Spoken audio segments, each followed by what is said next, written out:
Last वाली class में कहाँ तक हो गया था? Family health welfare services. ठीक है, आज हम यहाँ से फैमिली वेलफेयर सर्विसेज से स्टार्ट करेंगे। ठीक है, यस मैम। शो हो रहा है, सबको क्लियर है? नो मैम, स्क्रीन शो नहीं हो रही। No ma'am. स्क्रीन शो नहीं हो रही है? No ma'am. No ma'am. अभी तो आप लोग बता रहे थे हो रही है। एक minute.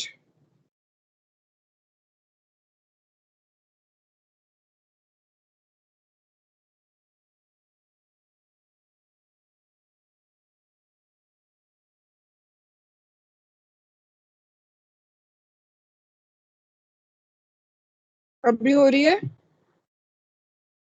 No ma'am. No ma'am. No ma'am. क्या हो रहा है, एक सेकंड रुको। No ma'am. हम नेटवर्क इशू है मैम इधर भी। May be. मैम हवा बहुत चल रहा है इसलिए मैम आवाज नहीं आ पा रहा है आपका यहाँ पे। अच्छा, स्क्रीन शो क्यों नहीं हो रहा है, एक सेकंड रुको।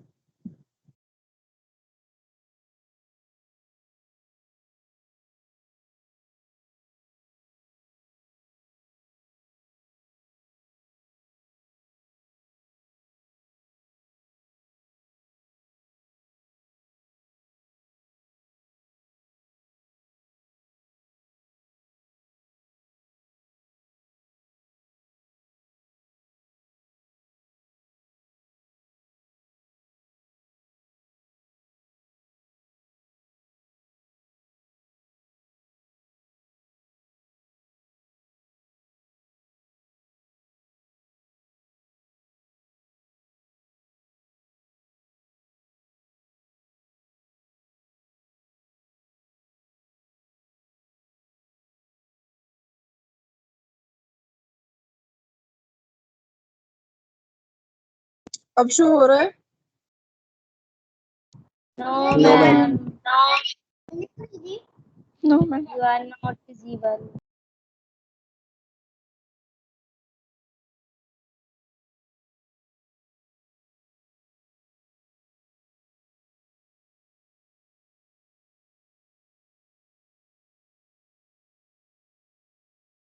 चलो फिर अभी आज ऐसे सुन लो आप लोग, ठीक है? नेक्स्ट वाली क्लास में वो यस कर मैम। लेंगे। Okay ma'am.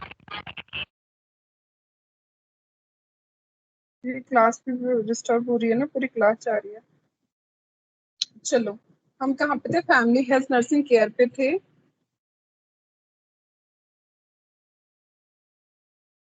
Yes ma'am. एक मिनट, इससे कनेक्ट करके देखते हैं।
मैम नहीं होगा मैम।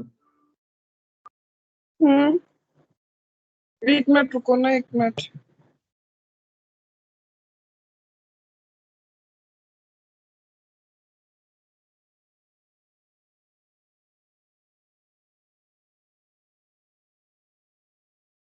अभी भी शो नहीं हो रही है? No no ma'am. मैम। हो गया इसमें।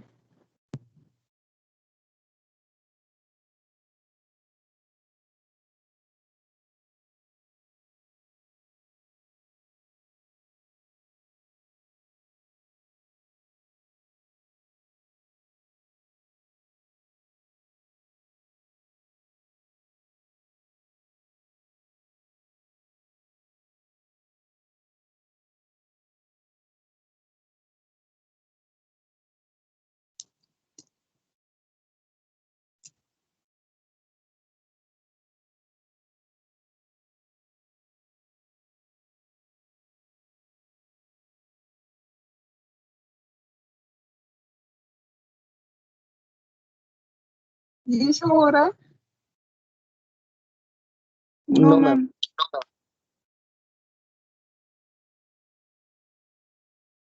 अब शो हो रहा है?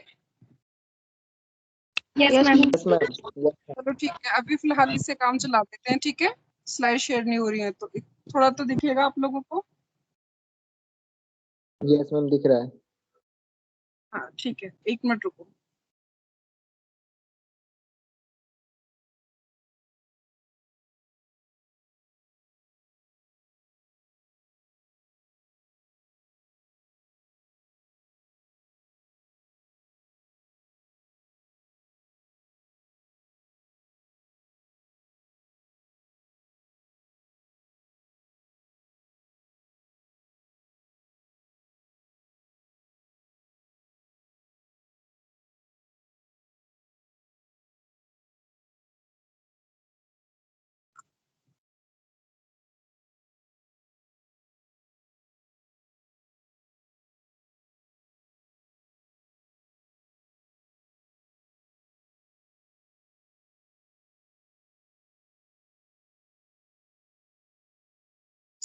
दिख रहा है सबको? Yes ma'am. यस। ठीक है, तो हम फैमिली हेल्थ वेलफेयर सर्विसेज से स्टार्ट करते हैं। हमने पहले भी डिस्कशन किया था इसका कि फैमिली वेलफेयर सर्विसेज जो होती हैं वो क्या होती हैं। जस्ट ये नहीं होता कि हमें जस्ट फैमिली प्लानिंग करनी है, बट उसके साथ साथ क्या होता है, ये हमारा पैकेज ऑफ हेल्थ सर्विसेज होता है, ठीक है, कि जो हम फैमिली के लिए देखते हैं। मतलब फैमिली के सारे हेल्थ इश्यूज देखते हैं हम, ठीक है। सब कुछ हम इसके अंडर रखते हैं कि फैमिली हेल्दी होनी चाहिए, सबको प्रॉपर न्यूट्रिशन मिलना है, प्रॉपर सबको हेल्थ फैसिलिटीज मिलनी है, सबको वैक्सीनेशन मिले और मेडिसिन मिलनी है, ठीक है। उसके बाद आता है हमारा family welfare services are aimed at provide service to control and the plan family size as well as complete health care of the family, keeping in the view the limited resources of the country and the extensive population. मतलब family welfare services का हमारा एक M ये भी होता है कि जो हमारी सर्विस प्रोवाइड करा रहे हैं उसके साथ साथ हमें फैमिली के साइज को भी देखना है और उसको कंट्रोल भी करना है। अगर फैमिली का साइज बढ़ता है तो मतलब कि हमें इसमें ये भी रखना है, फैमिली प्लानिंग के साथ साथ हमें मतलब फैमिली को हेल्थ फैसिलिटीज के साथ साथ हमें फैमिली प्लानिंग को भी देखना है, ठीक है। कि सर्विसेज तो हमें प्रोवाइड हो रही हैं सारी हेल्थ वाली हेल्थ सर्विसेज, साथ के साथ हमारे हमारी जो फैमिली का साइज है, ठीक है, अगर साइज ज्यादा है तो उसको कैसे कंट्रोल कर सकते हैं। उसके बाद हम यहाँ पे बात करें तो family welfare is given at the top most priority. तो हमें फैमिली वेलफेयर को हमें क्या करना है, टॉप मोस्ट प्रायोरिटी पे रखना है, क्योंकि हमें अपने परिवार को ही क्या करना है। अगर हमारा परिवार स्वस्थ है, हमारा परिवार अच्छा है, तभी क्या होगा, हमारे घर का जो एक माहौल होगा, हमारे घर का एनवायरनमेंट होगा वो हमारा पॉजिटिव होगा, ठीक है, पॉजिटिव हेल्थी होगा। उसके बाद the quality of health of the people and the goal of the health for all is to be the achieve through the family welfare services. हम क्या करेंगे, जब हमारा जो फैमिली है, अगर जो क्वालिटी ऑफ हेल्थ होगी लोगों की, जो हमारे पीपल्स हैं उनकी जब हमारी हेल्थ अच्छी होगी, क्वालिटी होगी हेल्थ की, ठीक है, सारे हेल्दी होंगे, उससे क्या होगा, हमारा जो गोल है हेल्थ फॉर ऑल वाला वो अचीव हो जाएगा। किसके थ्रू, हमारी फैमिली वेलफेयर सर्विसेज के थ्रू। जब हमने लास्ट वाला रेफरल सिस्टम पढ़ा था तो हमने इसमें देखा था कि रेफरल सिस्टम हम क्यों बना रहे हैं। तो हमारा एक एम था, उसमें क्या था, उसमें था हमारा एक HFA, मतलब हेल्थ फॉर, ये वो हमें अचीव करना है और हम उसमें उसको मैम। अचीव। हाँ बोलो। Sorry to disturb you ma'am. Ma'am Divyanshi lobby में वो वेट कर रही है। दिव्यांशी मैम, उसका डिस्कनेक्ट हो गया था। ये कोई बात नहीं होती है। मैम नेटवर्क इशू हो रहे हैं। Yes ma'am. उसके बाद हमारा नेक्स्ट वाला आता है, नेक्स्ट इसमें family welfare services are integrated package of services provided the family to promote and the maintain the health of the families. These services include, इसमें हम कौन कौन से सर्विसेज इंक्लूड करते हैं। सबसे पहले हम इसमें करते हैं maternal and the child health services, family planning, family life education of parents, nutrition of the family, immunization of services, health family, healthful environment in the home, care of the sick, aged and the handicapped in home, prevention and the control of communicable diseases, maternal and child health services are the already discussed in the chapter. हमने यहाँ पे सारी ये सारी चीजें देखी हैं कि हम फैमिली में सर्विसेज में क्या क्या इंक्लूड करते हैं, तो हम यहाँ पे maternal child health services include करते हैं, फैमिली प्लानिंग इंक्लूड करते हैं, फैमिली लाइफ एजुकेशन इंक्लूड करते हैं, न्यूट्रिशन इंक्लूड करते हैं, इम्यूनाइजेशन इंक्लूड करते हैं, जो भी हमने पहले बोला था कि हेल्थ फैसिलिटीज में होना चाहिए फैमिली वेलफेयर में। उसके बाद हमने यहाँ पे maternal and the child health services already हमने पढ़ा हुआ है पहले ही, ठीक है, पढ़ा था ना हमने यहाँ पे ये, यस मैम। Yes ma'am. ठीक है, तो हमने यहाँ पे पढ़ा था। अब हम नेक्स्ट आगे पढ़ते हैं आपका फैमिली प्लानिंग सर्विसेज। विजिबल है सबको, yes yes ma'am. Ma'am. Audible है सबको? Yes ma'am.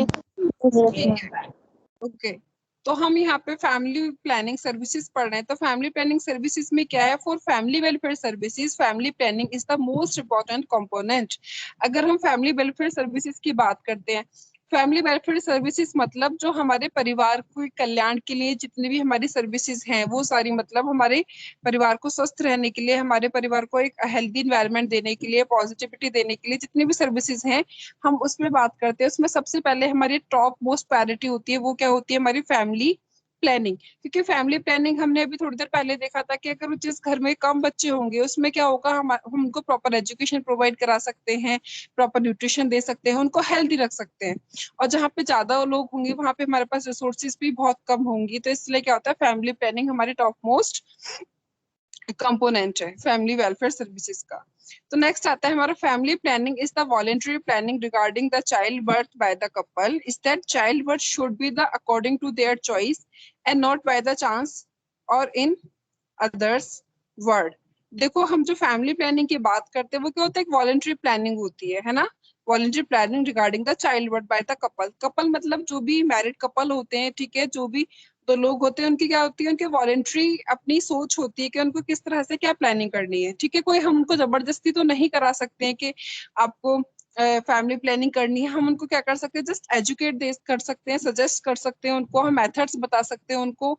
उसमें कहते हैं वॉलंटरी होता है ना, कि उनको क्या करना है चाइल्ड बर्थ के रिगार्डिंग, उनकी अपनी खुद की पर्सनल सोच होती है। तैसे जैसे हम बात करते हैं is that child birth should be according to their choice and not by the chance और in other words planning for responsible parenthood is a family planning. अब हमने वही देखा कि जो ये होती है चाइल्ड बर्थ जो होता है वो उनके अकॉर्डिंग होता है, ठीक है, उनके चॉइस के अकॉर्डिंग होता है, कोई बाय चांस नहीं होता। अगर हम दूसरे शब्दों में बोले, दूसरे शब्दों में क्या होगा, प्लानिंग फॉर रेस्पॉन्सिबल पेरेंटहुड। ये क्या होता है कि जब कपल अपनी एक प्लानिंग करता है कि भाई अब हमें पेरेंटहुड में आना है, पेरेंटहुड निभाना है, मतलब एक रेस्पॉन्सिबिलिटी जो होती है एक बच्चे की, वो हमें क्या करनी है, अब हम उठा सकते हैं, हम पेरेंटहुड के लिए पूरे प्रिपेयर हैं। उसके बाद वो क्या करते हैं, अपनी प्लानिंग करते हैं। तो वो जो पूरी अगर हम बात करें फुल्ली उनके ऊपर होती है, फैमिली कपल के ऊपर, सॉरी फैमिली प्लानिंग पूरी जो हमारा एक मैरिड कपल है उसके ऊपर ही वो डिपेंड करती है। Okay, by the controlling birth through family planning the size of the family can be limited and the population growth can be the control. हम फैमिली इसके थ्रू, बर्थ कंट्रोल के through हम क्या कर सकते हैं, फैमिली प्लानिंग कर सकते हैं, जो फैमिली का साइज है उसको क्या कर सकते हैं, लिमिटेड कर सकते हैं, पॉपुलेशन की ग्रोथ को भी हम कंट्रोल कर सकते हैं। The objective of the family welfare can be the achieve through the family planning. जो भी हमारे फैमिली वेलफेयर के ऑब्जेक्टिव है उनको हम किसके थ्रू अचीव कर सकते हैं, फैमिली प्लानिंग के थ्रू ही हम अचीव कर सकते हैं। क्लियर है सबको? Yes ma'am. Yes ma'am. Family planning is defined as the limit the size of the family and have spacing between children and the have children according to the desire of the couple by the adopting the methods of the family planning। जो family planning होती है वो क्या होता है, हम अगर एक तरह से डिफाइन करें उसको तो उसमें हम क्या करते हैं, limit the size of the family, ठीक है। हम फैमिली के साइज को देखते हैं फैमिली प्लानिंग में कि साइज क्या है, छोटा परिवार है, बड़ा परिवार है, ठीक है। And have specific between the children, और हम ये देखते हैं कि स्पेसिफिक मेथड मतलब कितना स्पेस है बच्चों के बीच में। क्योंकि हमने बात करी थी स्मॉल फैमिली नॉर्म्स की, हमने जब बात करी थी तो हमने ये भी बताया था कि हमें स्पेसिफिक मेथड के बारे में भी बताना है। क्योंकि स्पेसिफिक मेथड क्या होता है, हम मिनिमम ये उनको समझाते हैं कि अगर आप दो बच्चे, मतलब अगर आपका ये है कि हमें दो बच्चे अपने पैदा करने हैं तो उनके बीच में एक बच्चे से दूसरे बच्चे को पैदा करने के लिए कम से कम मिनिमम 3 ईयर का वो होना चाहिए, स्पेस होना चाहिए।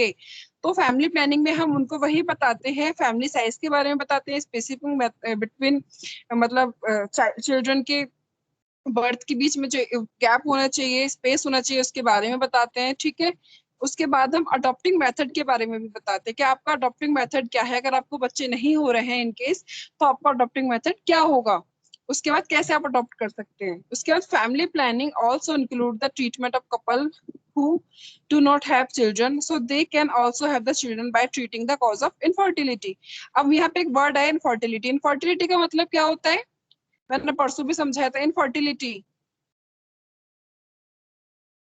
मैम जिन कपल के मैम जिनको जो कपल बच्चे नहीं हो पाते। जिनको, हाँ हाँ, यस मैम, दे जो कपल होते हैं, ठीक है, वो कैपेबल नहीं होते। तो इसमें क्या होता है, हम फैमिली प्लानिंग में उनको ये भी समझाते हैं, उन कपल्स का भी यहाँ पे ट्रीटमेंट होता है who do not have children, जिनको बच्चे नहीं हैं, जिस also they can also have the children।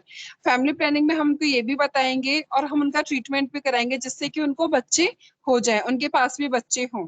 Okay, उनको जो इनफर्टिलिटी है उसका जो मेन जो कॉज है बच्चे ना होने का, इनफर्टिलिटी, उसको भी हम ट्रीट कराएंगे। तो नेक्स्ट आता है हमारा इनफर्टिलिटी। ये मैंने परसों भी समझा दिया था, बट परसों अच्छे से मुझे लगा नहीं कि समझ में आया होगा।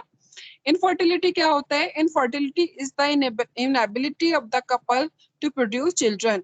इनफर्टिलिटी क्या होती है कि मतलब जो कपल होते हैं उनके अंदर एक ना क्षमता नहीं है, इनएबिलिटी है क्या करने की, प्रोड्यूस द चिल्ड्रन, मतलब बच्चे पैदा करने की क्षमता नहीं है, उसको हम क्या बोलते हैं, इनफर्टिलिटी बोलते हैं। It may be due to abnormality in the male or the female or the both। ये किस वजह से हो सकती है, बच्चे ना पैदा करने की जो क्षमता है जिसको हम इनफर्टिलिटी कह रहे हैं, वो या तो हो सकता है मेल के अंदर, ठीक है, या फिर फीमेल के अंदर। मेल के अंदर या फीमेल के अंदर कोई एबनॉर्मलिटी हो सकती है, या फिर ये भी हो सकता है कि दोनों के ही अंदर कोई कमी हो सकती है उसकी वजह से। ठीक है, कॉजेस ऑफ इनफर्टिलिटी, इस इनफर्टिलिटी के जो हमारे मेन कारण है वो क्या क्या हो सकते हैं। सबसे पहले हमारा abnormality of the reproductive system. जो हमारा रिप्रोडक्टिव सिस्टम होता है, जो हमारा प्रजनन तंत्र होता है, ठीक है, जो सिस्टम है, उसके अंदर कुछ abnormality हो सकती है। मे बी वो पूरा विकसित ना हुआ हो, पूरा डेवलप ना हुआ हो, उसकी वजह से।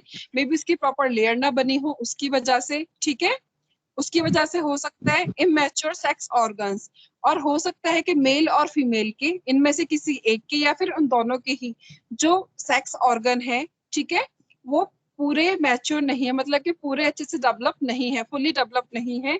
उसके बाद आता है हार्मोनल इम्बैलेंस। हमारे इसमें हार्मोनल जो होता है, हमारे बॉडी के अंदर हमारे हार्मोन्स होते हैं, वो हार्मोनल चेंजेस का भी हमारे ऊपर बहुत इफेक्ट होता है, बहुत डिसीज कंडीशन पे अफेक्ट करते हैं। तो मे बी जो इनफर्टिलिटी होती है वो भी जो हमारे ये जो होते हैं हार्मोनल सेक्स हार्मोन्स होते हैं, अगर उनमें इम्बैलेंसेस है तो उसकी वजह से हो सकता है। नेक्स्ट आता है हमारा साइकोलॉजिकल प्रॉब्लम्स। अगर हम स्ट्रेस में हैं, ठीक है, किसी भी तरह का कोई हमारा फाइनेंशियल इशू है, हमारा कोई भी किसी भी तरह का हमारे ऊपर कोई भी साइकोलॉजिकल मतलब प्रॉब्लम है, लाइक पर्सनालिटी में कोई प्रॉब्लम है, ठीक है, फाइनेंशियली इशू है हमारा, सोशली कोई इशू है हमारा, फैमिली कॉन्फ्लिक्ट है, कपल कॉन्फ्लिक्ट है, ठीक है, हमारे जो मैरिज है वो शायद में भी ये नहीं है, मतलब फेलियर है, कोई सक्सेस मैरिज नहीं है, तो क्या है, इसमें ये भी हमारे साइकोलॉजिकल प्रॉब्लम्स हो सकती हैं। ठीक है, नेक्स्ट आता है हमारा माल न्यूट्रिशन। माल न्यूट्रिशन क्या होता है, माल न्यूट्रिशन में भी जो हम खाना खा रहे हैं, हाँ जी, मैम उसे न्यूट्रिशन पूरा नहीं आवाज मिलता। ब्रेक हो रही है बहुत। आवाज में भी नेटवर्क की मैम वजह से होगी, बाकी न्यूट्रिशन, सबको आ रही है आवाज, यस यस मैम। मैम। ठीक है। मैं जिसको आवाज नहीं आ रही, मे भी थोड़ी नेटवर्क की वजह से होगी, नेटवर्क की साइड चले जाइए। तो मॉल न्यूट्रिशन की वजह से क्या हो सकता है, मॉल न्यूट्रिशन मतलब कि खाने में कोई कमी है, उसकी वजह से प्रॉपर हम जो हमें डाइट लेनी चाहिए, विटामिन नहीं ले रहे हैं, लिपिड्स नहीं ले रहे हैं, फैट नहीं ले रहे हैं, प्रोटीन नहीं ले रहे हैं, उसकी वजह से एक्सेसिव यूज ऑफ अल्कोहल और टबैको। अब हम क्या कर रहे हैं, हम ना बहुत ज्यादा अधिक मात्रा में हम क्या ले रहे हैं, अल्कोहल ले रहे हैं, मतलब कि शराब का सेवन कर रहे हैं, तंबाकू का सेवन कर रहे हैं, ठीक है, स्मोकिंग कर रहे हैं, या फिर हम कोई और सब्सटेंस अब्यूज कर रहे हैं, तो उसकी वजह से भी क्या होता है, ये हमारे किस पे करते हैं, रिप्रोडक्टिव सिस्टम पे इफेक्ट करते हैं, तो उससे क्या होता है, it will cause infertility. Infertility. हाँ, इनफर्टिलिटी हो सकती है। क्लियर है सबको। Yes ma'am. Yes ma'am. Next आता है हमारा मैनेजमेंट और मैनेजमेंट इन फर्टिलिटी। यहाँ पे फर्टिलिटी हो गया, इनफर्टिलिटी होगा, ठीक है। मैनेजमेंट एंड फर्टिलिटी में इसमें क्या होगा, provide psychological support to the couple. हम यहाँ पे क्या करेंगे, जब हम फर्टिलिटी का मैनेजमेंट करते हैं, ठीक है, ये बाय मिस्टेक हो गया है टाइपिंग करते में, इसमें क्या होगा कि हम जब मैनेजमेंट की बात करते हैं तो सबसे पहले हम सपोर्ट की बात करते हैं, ठीक है। तो हमने यहाँ पे कॉज पढ़ा था साइकोलॉजिकल सपोर्ट। तो हो सकता है कि फैमिली में कोई कॉन्फ्लिक्ट है, ठीक है, मैरिज में आपस में कोई कॉन्फ्लिक्ट है, ठीक है, जो कपल है उनके आपस में कोई कॉन्फ्लिक्ट है, तो उसमें क्या हो सकता है, हम सबसे पहले उनको साइकोलॉजिकल ये सपोर्ट प्रोवाइड कराएंगे। हम उनके सपोर्ट करेंगे, उनको बताएंगे, उनको समझाएंगे, ठीक है, उनको इमोशनली हम समझेंगे, इमोशनली हम उनको सपोर्ट प्रोवाइड कराएंगे। तो हो सकता है उससे भी इसका मैनेजमेंट ट्रीट हो जाए, ठीक है, ट्रीटमेंट हो जाए। उसके बाद हम नेक्स्ट करते हैं आइडेंटिफाई द कॉज। जो मेन कॉज है, मेन कॉज मतलब क्या हो सकता है, मेन कॉज अभी जो हमने पढ़े थे कौन कौन से थे? मैम न्यूट्रिशन की कमी, हाँ, और उसके बाद मैम ये साइकोलॉजिकल प्रॉब्लम्स, अच्छा, और इमेच्योर सेक्स ऑर्गन्स और हार्मोनल उसके बाद abnormalities, hormonal change. Hormonal changes, ये सब। ठीक है। तो ये उनको हम पहले मेन कॉज को हम आइडेंटिफाई करेंगे कि क्या प्रॉब्लम है, क्या रीजन है जिसकी वजह से ये हो रहा है, ठीक है, पहले हम वही करेंगे ना। उसको हम देखेंगे कि भाई क्या क्या है, कैसे कैसे है, कौन सी मतलब क्या कॉज बन रहा है जिसकी वजह से कंडीशन हो रही है। तो हमें सबसे पहले रीजन को आइडेंटिफाई करना है, कॉज को आइडेंटिफाई करना है। नेक्स्ट आता है इन्वेस्टिगेशन ऑफ द कॉज। अब अगर हम कॉज को आइडेंटिफाई करेंगे तो हम उसको इन्वेस्टिगेट भी करेंगे, देखेंगे भाई क्यों हुआ, कैसे हुआ। अच्छा, हार्मोनल डिसबैलेंस है, अच्छा साइकोलॉजिकल मतलब कोई इम्बैलेंस चल रहा है, मतलब कि स्ट्रेस वगैरह चल रहा है। स्ट्रेस चल रहा है तो क्यों चल रहा है, किस रीजन से स्ट्रेस चल रहा है, स्ट्रेस चल रहा है। हमने स्ट्रेस को देखा, स्ट्रेस को हमने सबसे आइडेंटिफाई किया। उसके बाद हम इन्वेस्टिगेट करेंगे, ठीक है, कि भाई जो स्ट्रेस है वो किस वजह से है, क्यों है स्ट्रेस, फाइनेंशियल इशू की वजह से, कॉन्फ्लिक्ट्स की वजह से है, ठीक है, आसपास सोशली कोई ऐसी मतलब कुछ ऐसा रिसेंटली कुछ ऐसा इंसिडेंस हुआ है उसकी वजह से है, तो हम उनको इन्वेस्टिगेट करेंगे। Next come to appropriate treatment intervention is the treatment of the associated medical and the surgical condition. हम उसके बाद फिर उसको जो उचित है, जो उसके अकॉर्डिंग अप्रोप्रिएट है, उसको हम क्या करेंगे, ट्रीटमेंट इंटरवेंशन करेंगे। उसके बाद अगर हमें लगता है अगर मेडिकल और क्या सर्जिकल कोई कंडीशन बैठती है तो हम उसके अकॉर्डिंग उसको ट्रीट करेंगे। उसके बाद आता है प्रॉपर रेफरल सिस्टम। रेफरल का मतलब क्या होता है कि अगर हमारे वो हक में नहीं आ रहा है, अगर हमें नहीं लगता है कि हम उसको यहाँ पे अप्रोप्रिएट केयर दे पाएंगे, तो हम उसको क्या कर देंगे, नेक्स्ट लेवल पे रेफर कर देंगे। क्लियर है सबको? Yes ma'am. Yes ma'am. Next आता है हमारा नेक्स्ट आता है हमारा इम्पोर्टेंस ऑफ फैमिली प्लानिंग, ठीक है। इसके बाद हमारा इसमें हम देखते हैं कि हमारी फैमिली प्लानिंग की क्या क्या इंपॉर्टेंस है। तो family planning is considered as one of the basic human right for the better quality of life. जो फैमिली प्लानिंग होता है इसका क्या होता है, consider as one of the basic human right of the better quality of life. जो हर एक इंसान चाहता है, हर एक इंसान को क्या है कि उसका बेसिक राइट है कि वो उसको क्या मिले, क्वालिटी ऑफ लाइफ मिले। हर इंसान के हक में होता है, हर इंसान को चाहिए होता है कि उसको जो जिंदगी है, जो उसकी लाइफ है, क्या हो, क्वालिटी वाली बने। कोई इंसान नहीं चाहता कि उसकी जिंदगी जो उसकी लाइफ है वो बेकार रहे, ठीक है। It is the woman who undergoes stress life of the pregnancy, labor and the bearing the child। इसमें क्या होता है, जो विमेन है, जो महिला है, वो क्या होती है, वो स्ट्रेस वाली लाइफ में जाती है। स्ट्रेस वाली लाइफ क्या होती है, सबसे पहले प्रेगनेंसी होती है, ठीक है, कंसेप्शन होता है सबसे पहले। उसके बाद पूरा 9 महीने तक उसको वो मतलब प्रेगनेंसी का ड्यूरेशन होता है, ठीक है। उसमें भी ट्राइमेस्टर्स होते हैं, प्राइमरी ट्राइमेस्टर, सेकेंडरी, टर्शरी। उसमें अलग अलग डिफिकल्टीज आती हैं, प्रॉब्लम्स आती हैं, ठीक है, क्योंकि फिजिकली चेंजेस हो रहे होते हैं बॉडी के अंदर। उसके बाद वो लेबर का, ठीक है, अभी तो ये हुआ, फिर हमारा जो एंटीनेटल पीरियड था वो वाला, अभी हमारा इंट्रा चलेगा, लेबर वाला चलेगा। उसके बाद हमारा पोस्ट। तो क्या होता है इसमें बहुत ज्यादा एक ना जो महिला होती है वो उसको एक ना बहुत स्ट्रेस वाली एक की होता है, टाइम पीरियड होता है कि उसको पहले प्रेगनेंसी करनी, फिर लेबर के लिए जाना, और फिर एक चाइल्ड को बियरिंग द चाइल्ड। उसके बाद the small family norms and the specific help the women gain greater freedom and the equality. अगर हम बात करते हैं जो हमारे स्मॉल फैमिली नॉर्म्स हैं, ठीक है, स्मॉल फैमिली नॉर्म्स के जो मैंने पहले ही बताया था कि उसमें हमारा एक ही सिद्धांत है कि हम दो हमारे दो जो है कि जो हमारी फैमिली छोटी रहे, छोटी फैमिली के साथ साथ उसके कुछ प्रिंसिपल्स होते हैं, वो जब हमारा टॉपिक आएगा उसको जब हम पढ़ेंगे, ठीक है। उसके बाद हम यहाँ पे स्पेसिफिक मेथड, हम स्पेसिंग मेथड को देखते हैं कि स्पेसिंग मेथड मतलब कम मिनिमम अगर 2 बच्चे पैदा हो रहे हैं तो उनमें कम से कम 3 साल का गैप होना चाहिए। उसके बाद जो विमेन है, जो महिला है, उसके हमें क्या करना है, उसकी हमें ग्रेटर फ्रीडम देखनी है, उसकी थोड़ी आजादी देखनी है। ऐसा नहीं है कि जस्ट उसको अभी एक बच्चा हुआ, फिर दूसरा बच्चा हो रहा है, फिर तीसरा बच्चा हो रहा है, तो वो क्या होगा, उसकी कोई आजादी नहीं रहेगी, फ्रीडम नहीं रहेगा, उसकी कोई क्वालिटी ऑफ लाइफ नहीं रहेगी और उसको क्वालिटी नहीं मिलेगी। तो हमें ये सारी चीजें देखनी है। स्मॉल फैमिली नॉर्म्स को हमें फॉलो कराना है, उसको हमें इम्प्लीमेंट करना है। For the development of any nation the women's empowerment is essential. अगर हम बात करते हैं किसी भी देश के, किसी भी नेशन के डेवलपमेंट की, किसी भी देश के विकास की बात करते हैं हम, तो उसमें औरतों का एम्पावरमेंट होना बहुत ज्यादा, सशक्तिकरण बहुत ज्यादा आवश्यक है। उसके बाद to improve women's education and the employment is required to fight against poverty and the solving economic problem. इसमें क्या होगा कि जो महिलाएं हैं वो एम्पावर होंगी, सशक्त होंगी, तो उसमें क्या होगा, वुमेन्स की एजुकेशन और उसकी जो एम्प्लॉयमेंट है वो क्या है, वो उससे अगर हमारे महिलाओं के पास उनकी एजुकेशन होगी, ठीक है, उनके पास जॉब होगी, उनके पास रोजगारी होगी, उनके पास सशक्तिकरण होगा, ठीक है, तो वो क्या कर सकती है, वो बेरोजगारी के खिलाफ, गरीबी के खिलाफ और जो ये होता है हमारा सोशली इकोनॉमिक जो हमारी प्रॉब्लम्स आती हैं उनके खिलाफ वो क्या कर सकती है, एक तरीके से फाइट कर सकती हैं, ठीक है, उन सब चीजों को वो हटा सकती है अपनी एजुकेशन से और अपने किससे, इससे क्या कहते हैं, एम्प्लॉयमेंट से। क्लियर है सबको? If both the parents are working, अगर दोनों ही बच्चे क्या, दोनों ही पेरेंट्स क्या है, वर्किंग है, they can have better social status and can give better education to 1 or 2 children rather than having more children। अगर दोनों पेरेंट्स उनके वर्किंग है तो वो क्या कर सकते हैं, वो अपने बच्चे को अच्छा सोशल स्टेटस दे सकते हैं, बेटर एजुकेशन दे सकते हैं। जबकि अगर उनके पास 1 या 2 बच्चे हैं तो 1 या 2 बच्चों को तो वो अच्छी एजुकेशन दे सकते हैं, अच्छा सोशल स्टेटस दे सकते हैं।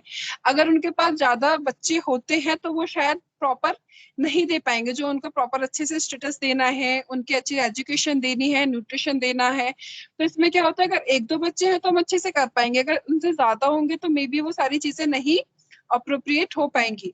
नेक्स्ट आता है, so the law and the order, political system, economic development can be the insured only through family planning and with a specific child birth.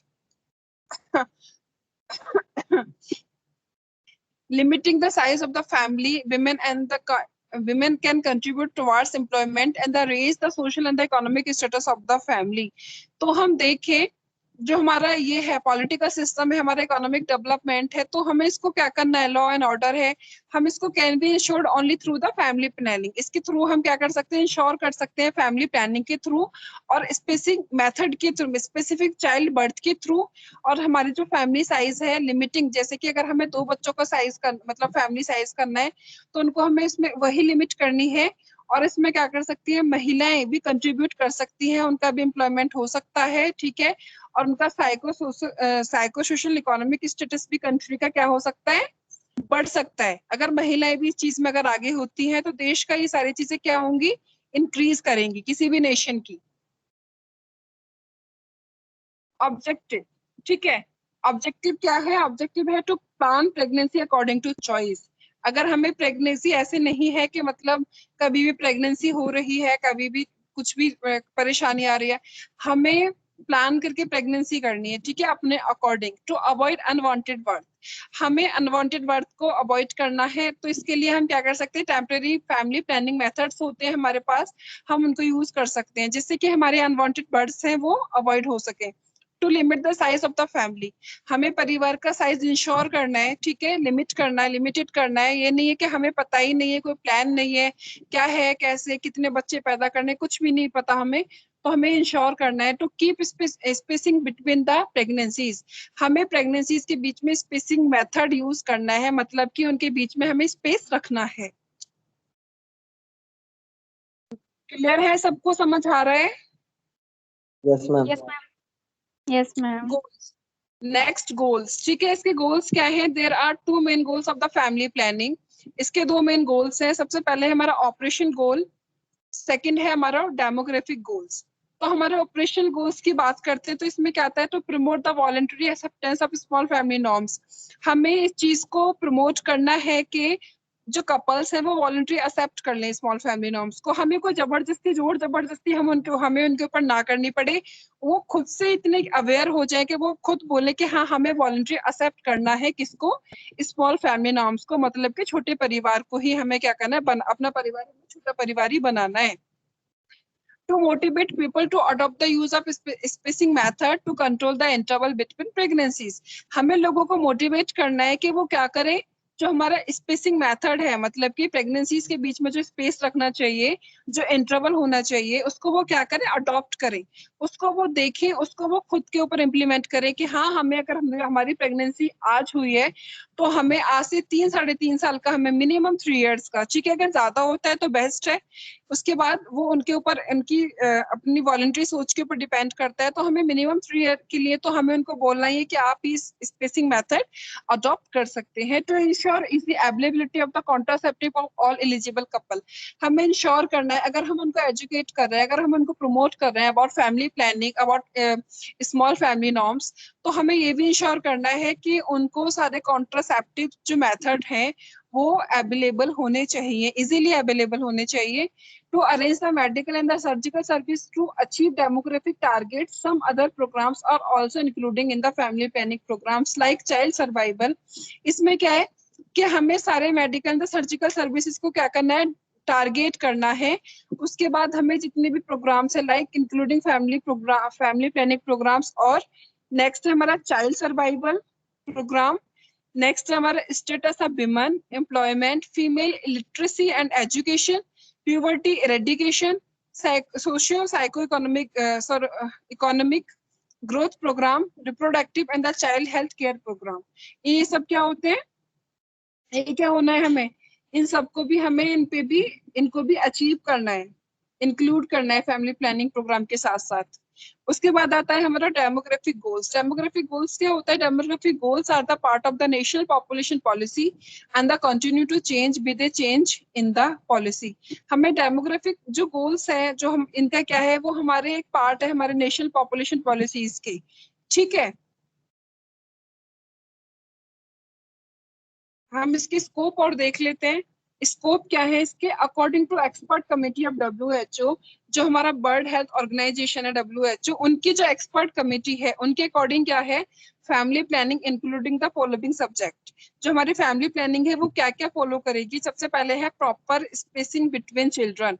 हमें सबसे पहले चीज पे ध्यान रखना है कि जो एलिजिबल कपल्स हैं उनको प्रॉपर स्पेसिंग हो रही है नहीं हो रही है, मतलब कि प्रॉपर इंटरवल हो रहा है नहीं हो रहा है एक प्रेगनेंसी से दूसरी प्रेगनेंसी के बीच में, ठीक है। अगर गर्भवती महिला इस ईयर में वो किसी भी बच्चे को पैदा करती है, जन्म देती है, तो हमें ये इंश्योर करना है, उनको ये समझाना है, उनको ये बोलना है कि आप कम से कम अब 3 साल बाद सोचिए किसी नए बच्चे के बारे में, मतलब दूसरे बच्चे के बारे में, ठीक है। लिमिटेड नंबर ऑफ बर्थ, हमें ये बोलना है उनको कि अभी आपका एक बच्चा है, ठीक है, या दूसरा बच्चा हो चुका है, तो हमें उनको समझाना है कि ठीक है, बहुत मतलब सब कुछ उन्हें बताना है कि अगर कम बच्चे होंगे तो क्या क्या फायदे होंगे, स्मॉल फैमिली नॉर्म्स के बारे में उन्हें बताना है। उसके बाद प्री मैरिटल काउंसलिंग, शादी से पहले की हमें पूरी काउंसलिंग करनी है, पूरा समझाना है, ठीक है, पूरा के शादी, आफ्टर शादी के बाद हमें फैमिली प्लानिंग क्या है, कैसे करना है, कितना हमें टाइमिंग पीरियड होना चाहिए प्रेगनेंसीज में, ये सारी चीजें। प्रेगनेंसी टेस्ट के बारे में उन्हें समझाना है कि प्रेगनेंसी टेस्ट कैसे कर सकते हैं, ठीक है, सब कुछ बताता है कि मार्केट्स के अंदर हमारे किट्स वगैरह अवेलेबल हैं, उनके थ्रू करा सकते हैं, ब्लड टेस्ट के थ्रू करा सकते हैं, यूरिन टेस्ट के थ्रू आप SCG टेस्ट करा सकते हैं। नेक्स्ट आता है मेरा providing service to unmarried mothers. अगर कोई भी मतलब शादी से पहले कोई भी गर्ल अगर वो हो गई है, प्रेग्नेंट हो गई है, तो हमें उनके बारे में भी, उनको भी सर्विसेज प्रोवाइड करानी है। प्रिपेयरिंग फॉर फर्स्ट, हाँ बोलो। प्रिपेयरिंग फॉर फर्स्ट बर्थ, हमें ये बताना है, प्री मैरिटल काउंसलिंग में भी हम उनको समझाएंगे, उनको फर्स्ट बर्थ के बारे में बताएंगे कि आपको फर्स्ट बर्थ के बारे में, पहले बच्चे के लिए आपको कैसे प्रिपेयर रहना है, क्योंकि उस टाइम क्या होता है, फर्स्ट टाइम है, उनको हम एंटीनेटल पीरियड के बारे में, ये किसको माइक ऑफ कर लीजिए, म्यूट कर लीजिए। Educating about the nutrition and the finances. Next आता है सेक्स एजुकेशन के बारे में बताएंगे, जेनेटिक काउंसलिंग के बारे में बताएंगे। जेनेटिक काउंसलिंग मतलब अगर उन्हें लगता है कि पेरेंट्स को कोई भी प्रॉब्लम है, कोई भी डिसीज कंडीशन है, जैसे कि कोई भी जैसे होता है हमारे कलर ब्लाइंडनेस होते हैं, ठीक है, जो हमारे जीन्स होते हैं, वो नेक्स्ट क्रोमोसोमल भी अगर हमें इनएक्टिविटी किसका ये माइक है, किसने ओपन किया हुआ है ये, इसको म्यूट करो। गगन। इसमें एजुकेशन अबाउट द पेरेंटहुड, उन्हें हमें पेरेंटहुड के बारे में बताना है, उनको हमें बताना है कि पेरेंटहुड की रेस्पॉन्सिबिलिटीज क्या है, उनको कौन सी रेस्पॉन्सिबिलिटीज उठानी है और किस किस के लिए उनको पूरा अटेंटिव होना है। मैरिटल गाइडेंस प्रोवाइड करा सकते हैं। अडॉप्शन ये सर्विसेज, हमें ये भी बताना है कि अडॉप्शन सर्विसेज कहाँ कहाँ अवेलेबल है। अगर किसी कपल के पास, जैसे हमने इनफर्टिलिटी में देखा था कि किसी कपल जो मतलब वो इनएक्टिव है उनके अंदर चाइल्ड को प्रोड्यूस करने के लिए। ये किसका माइक है, किसने ये किया हुआ है म्यूट? गगन है, Gagan.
Hello hello.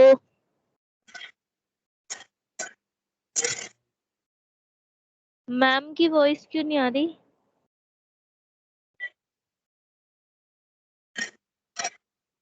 Ma'am class में ही नहीं है।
गगन माइक माइक ऑफ कर दो यार।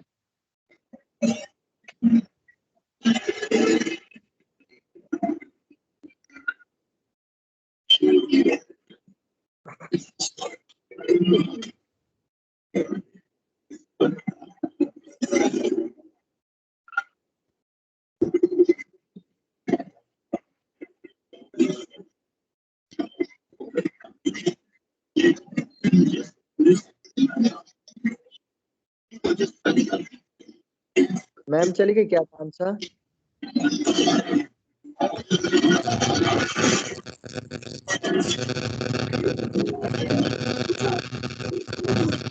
मैम गई भाई।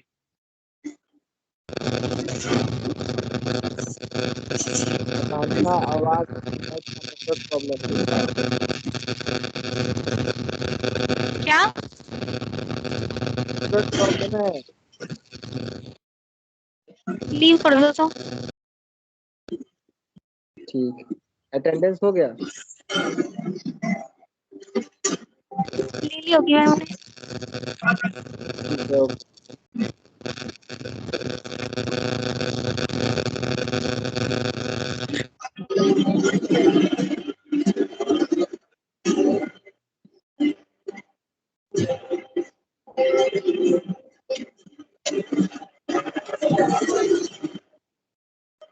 जा